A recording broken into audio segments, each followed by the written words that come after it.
I'm really happy to be in the chapel. I have two extemporaneous remarks before I get to my written remarks. I'm happy to be in the chapel. Jonathan Crystal said to me on the way in, it's the first time he's stepped foot in the chapel, and his children have been here now for a couple of years. This is our traditional meeting place. So I'm glad to be here. And then I didn't know that we had these political pins for whatever form your child is in. So let's not be too divisive as we talk about which form is better or worse or whatever. You share your children and your family lives with my colleagues and me. So I thought today that maybe I'd share a little bit about my life with you. I've been educated at the worst performing and best performing schools that our country has to offer. You can look them up and test me. The last school I attended before I arrived at Millbrook in 1994 was Shea Middle School, the second worst performing public school in the state of New York. It closed down shortly after I left. The last school I attended after leaving Millbrook was Harvard University.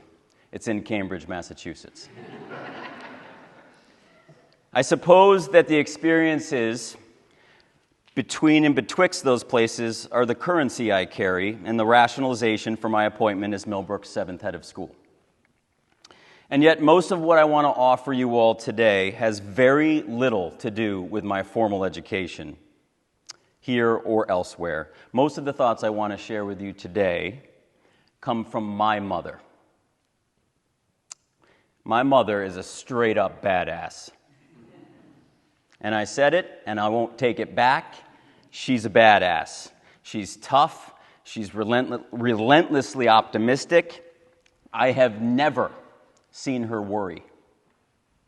I have never heard her once suggest something is fair or unfair.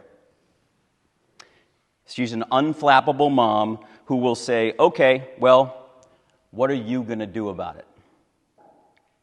I have to lock her in a car and go on a long ride. It's like a reverse relationship. Just to get any sense of her life before children. So let me give you a little glimpse into her life, a vignette, if you will. She grew up on welfare and food stamps. She lived exclusively in troubled and abusive neighborhoods throughout her entire life. She had 5 siblings. All of them have different fathers. My mother does not know who is and has never met her father. My mom's mom spent most of her life making minimum wage as a dining hall worker at a community college, and sometime in her late 50s, she switched to working at Auntie Anne's Pretzels in the local mall, where she worked until she passed away. She, my grandmother June, grew up in foster care and orphanages, and she has no education whatsoever. My mother would tell you, it is a privilege to even think about identity. In this world that's hyper-focused on identity, I am reminded every time I look at my mother that many people know nothing about their families, and until 23andMe and Ancestry.com came out, many people, like my mother, could tell you nothing about their genetic makeup. I bet you didn't think I'd start Family Day like this. She's a badass. Despite abuse, neglect, bullying, inside, outside of the house, and against all odds, she was the first person in her family to graduate high school and college. In her junior year, she reluctantly went to a concert with a group of friends, the Grateful Dead, the Allman Brothers, and the band. It was at Watkins Glen in Finger Lakes, New York. And there, she met my father, a recent Cornell grad, a son of a doctor, an anti-authority, anti-establishment pothead, and the rest is history. My father, one of the only good decisions he ever made in his life was to move quickly and marry my mother. So fast forward, with limited help from my father, my mother raised 5 boys, all of us 1 year apart. With no major school discipline, some minor, no arrests, some close calls. We all attended some of the most selective colleges and universities in the country. We all now have meaningful careers and awesome wives who all get along and love one another. And now my mother has 12 happy, healthy, well-mannered, and well-adjusted grandchildren, and one of them is in our third form.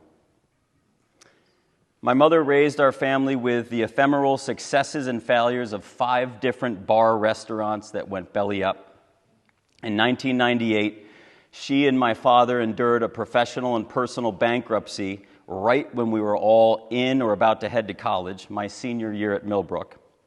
And she and my father were forced to move from owning a modest home to renting apartments to humbly accepting a life subsidized by a few of her sons. She spent her 50s working a minimum wage job in Wegmans, the grocery store, in the fish department, and occasionally substitute teaching, while my dad has evolved into a 4.99 star rated Uber driver, and he's now done over 24,000 trips. My mom now has Parkinson's, and it seems to get worse by the week. And you know what my mother says to me every time we talk? She is so blessed. She is deeply grateful. She has an attitude of gratitude for all things. She loves life. She makes jokes about being an old bag and a bump on a log every time her body uncontrollably shakes. And she expresses gratitude for the smallest, tiniest things. She'll say ridiculously positive things like, "This is a really good cashew. Where did you get it?" Or, "That person has the coolest voice. We should follow him around so I can listen to him all day." And this is true. We move into the new polling house, which I'd love to have you all in to see. It's lovely. She says, "This tap water is really good. I'm so happy that you have such good tap water." She means it. So what does this have to do with Family Day? Everything. First, you share so much with us. We know a lot of personal details about your children and your lives. And this trust is necessary for our partnership to work. So I thought I'd share a little with you and maybe even torture my mom with a little praise if she sees this on YouTube TV someday. Praise might be the only thing that she struggles with. And I'm embracing my role as a son for life by tormenting her the way sons are supposed to torment their mothers. It is a biological obligation.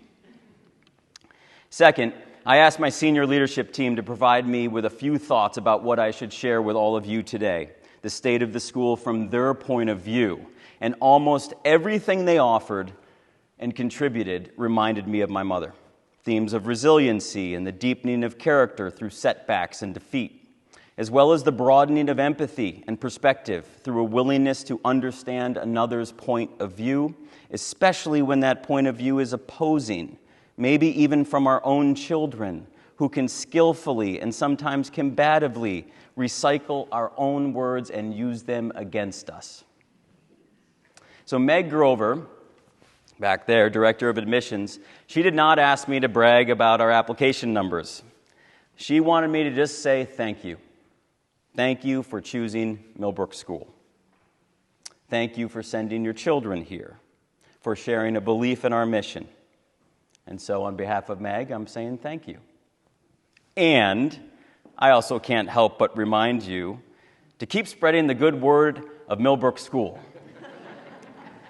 Bringing more great children and families our way is one of the greatest ways that you can help and give back.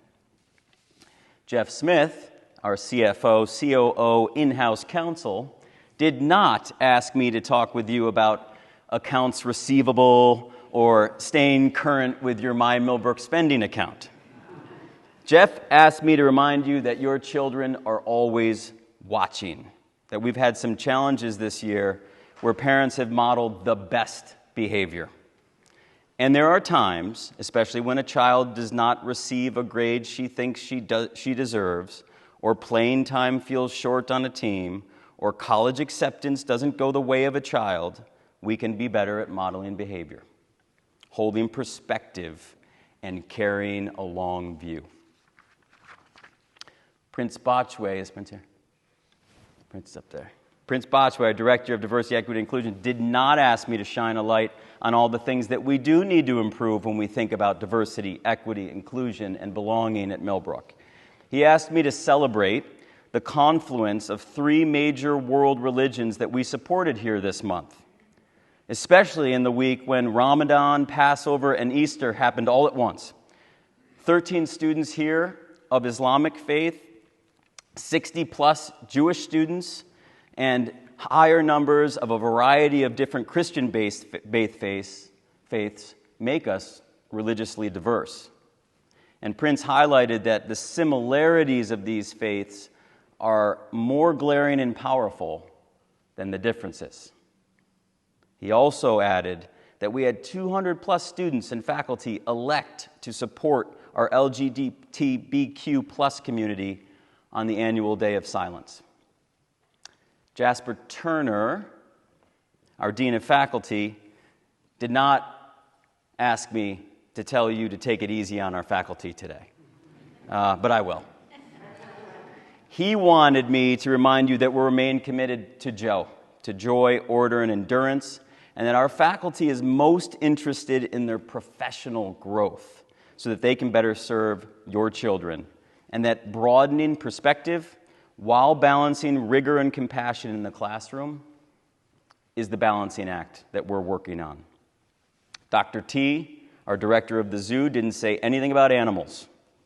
He asked me to remind the room that we are dedicated to the whole child, whose journey will lead them to think critically and independently, to be self-advocates and empathetic towards the good of the whole, not just the good of the individual. Dr. T then reminded me, he was my advisor when I was a child here, that he grew up a rural farm boy in Chazy, New York. He only learned rote memorization, and when he arrived at Vassar College in the early 80s, he built a transcript full of C's and D's and even 2 F's. And he remains adamant that knowing how to learn is far more important than what to learn. Shannon Vollmer, our Director of College Counseling, didn't give me a college list to read you, though it is good and impressive. She asked that I share that she is learning to parent 3 very different children in her home. Different children that she has, not the children some part of her hoped to have. She's learning that there's a sweet spot to push her children to be the best versions of themselves with a reality check of who they actually are. Here, your children are interacting with adults who have tons of data on who they are. The college process can sometimes have profound impacts on our emotions and behavior. And Shannon's advice is to partner with our faculty to figure out who your children are. And when your children's paths do not look like your own, then you know you've done a good job. Nancy Stahl, our Director of Advancement, is here. Hi, Nancy. Did not ask me to make a plug for doubling down on your annual fund contributions or consider helping with capital gifts. So I'll do Nancy's job again. Please consider doubling down on your annual fund contributions and maybe helping us with some capital improvements. Nancy asked me to share her attitude of gratitude, and I did a slight twist with what she shared. Remind you of a Harry Potter quotation. The only job harder than parenting is growing up. We just forget it sometimes. Jarrett Clark did not ask me to brag about how cool she is, and she is the coolest, and she avoids me and never wants to hang out with me. She asked me to suggest that one of the best ways to build resiliency in a child is to teach them to ask for help. Your children are at boarding school, and they can best navigate Millbrook by learning how to use the people and resources available to them, and that skill may be more valuable than anything else. There are a lot of relevant and significant topics that I hope we can discuss today and tomorrow. So much that is known and so much that is unknown in our world. And our Dean of Students, J.J. Morrissey, follow this metaphor, would say that we must plant trees that have to deal with the stresses of wind, storms, and compete for light at a young age. Those elements are essential for them to grow deeper roots and thicker bark and stronger branches. And if they don't deal with these forces early, they will topple if confronted with even a mild breeze. So we have a great team leading this place, and none of us think about this work as transactional. The reward that we seek is transformational. And what my colleagues suggest is what makes me think of my mother, all of it. There is so much propaganda and conjecture that perpetuates worry about this generation of children. And I don't worry. I don't believe it does our children any good to see us worry. I believe children are more resilient than what we think. And I have to wonder if it is exactly because of the stresses of the day in our immediate lives, if these children might become the next truly great generation. What if? Come with me on this. What if they're going to be more self-aware and skilled at building habits and etiquette of phone usage in front of their children than we are? And I'm not good. Dad, get off your phone. Dad, you're on your phone. Dad, stop. Not. What if? What if they're going to be more equipped to model self-care, to talk openly and honestly about genetic ailments, about mental health, than we are? They're already better than our parents. What if they're going to know way more about how to steward the natural world in a truly sustainable way than we do? What if the pandemic actually feeds and fuels their attitude of gratitude like the Great Depression fueled our parents or grandparents? Will the mess of polarized politics inspire them to covet compromise like no generation before them? Call me Pollyanna. But what if? We often worry about the other side of the coin. The only way that possible growth can occur is through resiliency, optimism, and embracing what positive psychologists call a challenge mindset. The opposite, living out of fear, constantly rationalizing, detaching, and not doing something as an abundance of caution, and allowing anxiety to breed anxiety are pathways to debilitating traps and snares of fear and anxiety themselves. I asked one of our keynote speakers from last week at our recent alumni summit, Hollis Stewart. She's a wildlife veterinarian. She's lived in 40 different countries. About what keeps her moving forward after she shared some loss, rejection, failure, unknowns in so much of her life with our entire student body. Her answer in front of our entire student body and faculty was, it's actually all of those things that keep me moving forward. I'm a lot less scared, and I'm even more hungry for the next challenge. So I'm going to poach the summation of Abraham Lincoln's life from a speech that Tony Jarvis, 39-year headmaster of Roxbury Latin, once gave while he was head of school. I think it's regularly worth reading. Lincoln had an impoverished and difficult childhood. He failed in business when he was 22. He was defeated when he ran for state legislator. He failed again in business. He tried again for the state legislature and was elected. His fiancée died when he was 26. He was defeated when he ran for speaker 3 years later. He was married at 31, but only one of his 4 sons lived past 18 years old. He was defeated when he ran for U.S. Congress at 32, elected when he ran again at 35. He was defeated when he ran for U.S. Senate at age 46, defeated when he ran for vice president a year later, and defeated 3 years later when he ran again for Senate.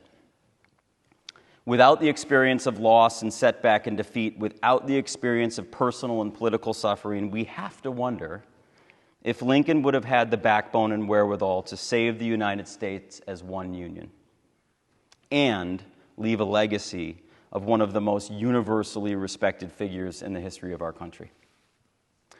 Sometimes I wonder who the lucky ones really are.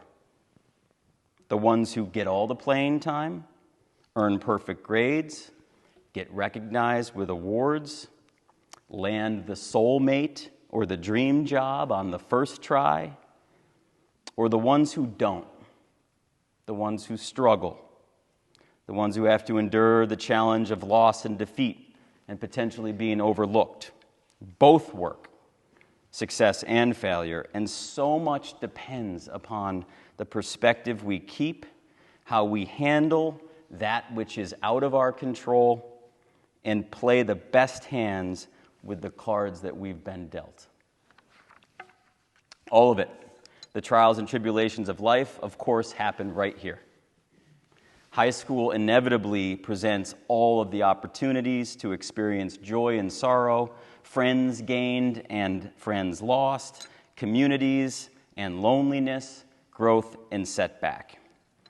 So I asked our prefects, like I did with our senior leadership team, what does our parent body need to hear at the state of the school? They stared at me blankly, and then one of them said to me, "Mr. Downs, isn't that your job?" Your children are mean to us, too. So I waited, and I waited, as teachers do, and eventually Morgan Ainley said, "You know, my mother would just want to know that we're in good hands." And so with that advice, I share the story of my mother and the thoughts from our senior leadership team to help inspire all of you, to motivate you, and to remind you today of what an incredible, experienced, talented, thoughtful, caring, and loving adults who are directly and indirectly helping educate your child. What an incredible group of people we have assembled here.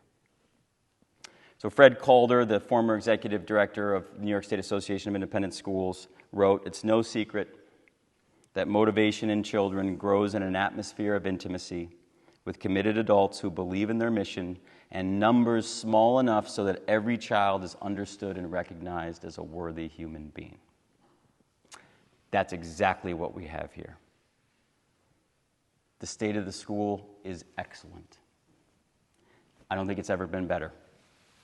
We wrapped up a winter filled with joy and order and endurance, academic experiences defined by big term papers and labs and independent science research, and in broad terms, measurable skill development. Winter weekend continues to build upon the mighty nature of its tradition. 4 of our winter varsity teams made the New England semifinals. Mean Girls the musical was sensational. Now classes are cruising into the second half of the second semester. We're coming out of a spirited and energetic Earth Week, which was kicked off by an alumni summit in which 23 alums whose vocations embody our core value of being a steward of the natural world came back for a conference-style symposium with your children and our faculty. And after this Earth Week, when we return from the long weekend, we will have a multicultural celebration, sharing of food and ethnic backgrounds, illuminating the broad cultures that we're lucky enough to have represented here on our campus. And if you were in last night or this morning's award ceremonies, you witnessed excellence at the highest of levels. And we have a place filled with pride and spirit and playfulness. You should have seen the quad in the last couple of nights. 150 to 200 kids out on the lawn just enjoying their childhood. Gorgeous weather helps, but so does a gorgeous campus. and parents who see the power of a holistic education, which we aim to provide. Parents who trust us and want to partner up with us in living out our motto and our mission. So, that's the state of the school. I think I'll stop there and say thank you to all of you one more time, and then maybe we can move on to some questions. So thank you.